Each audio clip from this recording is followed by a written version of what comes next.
Bir narsa so'rasam maylimi? Sizlarda ahvol qanaqa? Bizlarda ahvol unchalik yaxshi emas. Sababi ayollar o'z vazifasini, erkaklar o'z vazifasini unutib qo'yishdi. Shunaqa. Sizlarda ahvol qanday? Bizdagi ahvol yomon emas, yaxshi.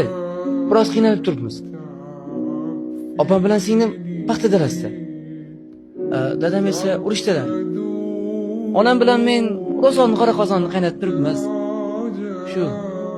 Sendan bir narsa so'rasam maylimi? Sizlarda ham jadidlar bormi? Ya'ni xalq uyg'otuvchilari. Jadid? Nima edi u? Ha, hali jadidlar kimligini bilmayman-da.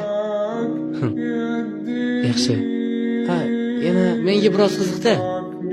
Sizlarda o'yin kulgu, qandaydir maishatbozlik qilish uchun tungi klublarmi yoki shunga o'xshash nimadirlar bormi? Ha, demak yo'q, tushunarli. Ha, yana oxirgi savolim. Sizlarda aqllik qanday? Ya'ni xalq aqlligi. Ha, bizda aqllik yo'q. Xalq o'zi bilan o'zi ovora. Agar kimningdir boshiga kulfat tushib qolsa, hech kimning ishi yo'q.